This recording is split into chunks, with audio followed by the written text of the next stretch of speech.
আসসালামু আলাইকুম রহমতুল্লাহ। দেশ বিদেশের সকল ভাই বন্ধুরা আশা করি সবাই অনেক ভালো আছেন।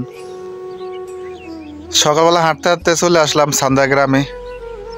বর্তমানে সান্দা গ্রামের শুরুতেই আছি। বাড়িতে আসলেই বিভিন্ন গ্রামে হাঁটাহাঁটি করি আমি এবং আমার ছোটো ভাই সোহেল। এই যে সোহেল সামনে। তো ভাবলাম এই গ্রামের বিভিন্ন সৌন্দর্য কিছুটা হলেও আপনাদের সাথে শেয়ার করি। তো সবাই দেখেন, যারা দূর প্রবাসে আছেন, আশা করি এই গ্রামের সৌন্দর্য দেখলে আপনাদের অনেক ভালো লাগবে।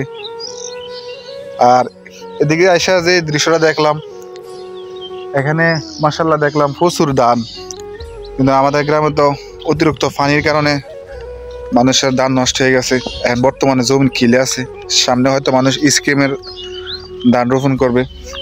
আর এদিকে এসে দেখলাম পানি হয়েছে, কিন্তু ততটা মানুষের ক্ষয়ক্ষতি হয় নাই। এই যে দেখেন পুরা মাঠ ধানে ভরপুর, বিষয়টা খুব ভালোই লাগলো। এদিক দিয়ে একই অবস্থা।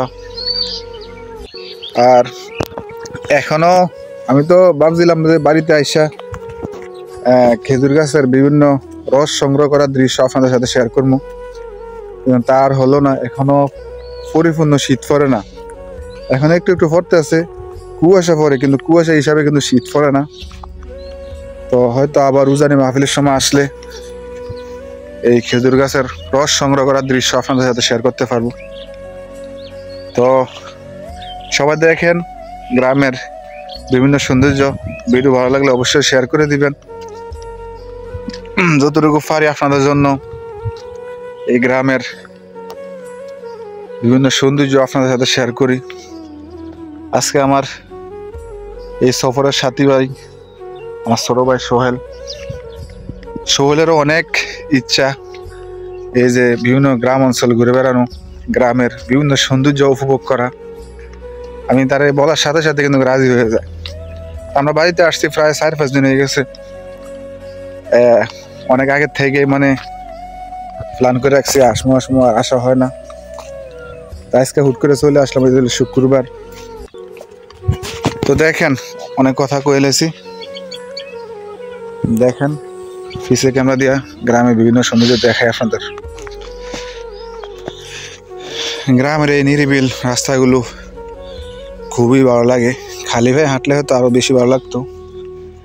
অনেকে দেখেন গরুর জন্য ঘাস কেটে বাড়িতে যাচ্ছে, সকালবেলা হয়তো চলে আসছে।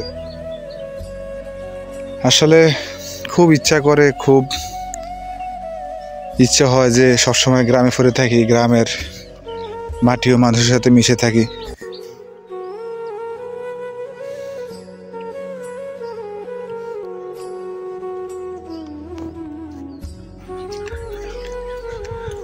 দেখেন সামনে খেজুর গাছগুলা আর তাল গাছগুলা রাস্তার সৌন্দর্য কতটা ফুটিয়ে তুলেছে। এখনো খেজুর গাছ তোলা হয় না, হয়তো আর কিছুদিন পরেই, আর একটু শীত বেশি পড়লে খেজুর গাছ তোলা হবে।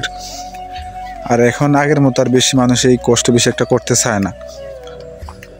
ধীরে ধীরে আসলে এই খেজুর রস তোলার সংগ্রহ করার মানুষগুলি কমে যেতে আসে। দেখেন গ্রামের নিরিবিল পথ কতটা সুন্দর, কোনো টু শব্দ নাই, পাখিদের কিচিমিচির শব্দ, খুব ভালোই লাগে।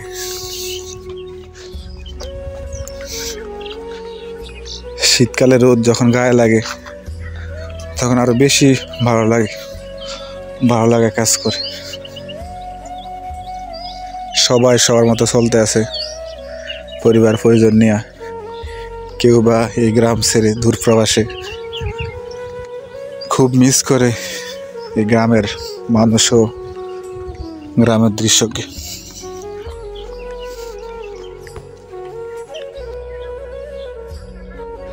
একটা সুন্দর দৃশ্য দেখেন, গ্রামের একজন বয়স্ক মহিলা মাথায় কি নিয়ে যেন শহরের মাঝখান দিয়া এই গ্রাম থেকে অন্য গ্রামে যাইতে। ছোটবেলায় দেখতাম আমাদের চাচা জেডিরা এইভাবে শহরের মাঝখান দিয়া পায়ে হেঁটে বিভিন্ন আত্মীয় স্বজনের বাড়িতে যেতেন।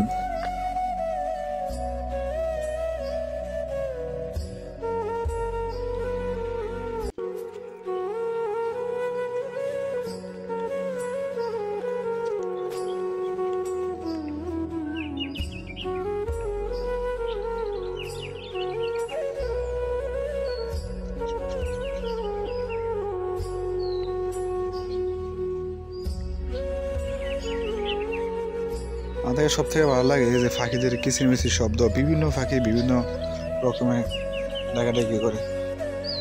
দেখ একটা শাপলা ফুল দেখলাম, এই যে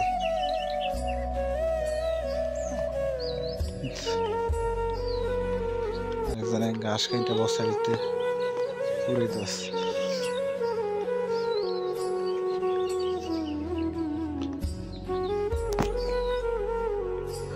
হাঁটতে হাঁটতে চলে আসলাম বুয়ারি গ্রামে।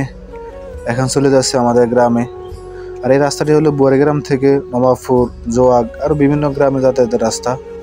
বুয়ারি গ্রামে বিভিন্ন সৌন্দর্য ভিডিও ধারণ করছি, ইনশাআল্লাহ আরেকটি ভিডিওর মাধ্যমে তুলে ধরবো। তো সবাই ভালো থাকবেন, আর ভিডিওটি ভালো লাগলে অবশ্যই শেয়ার করে দিবেন। অনেকেই আমার ভিডিও শেয়ার করেন, জাযাকাল্লাহ। সকলের প্রতি আমারও ভালোবাসা রইল। সবাই ভালো থাকেন। আসসালামু আলাইকুম।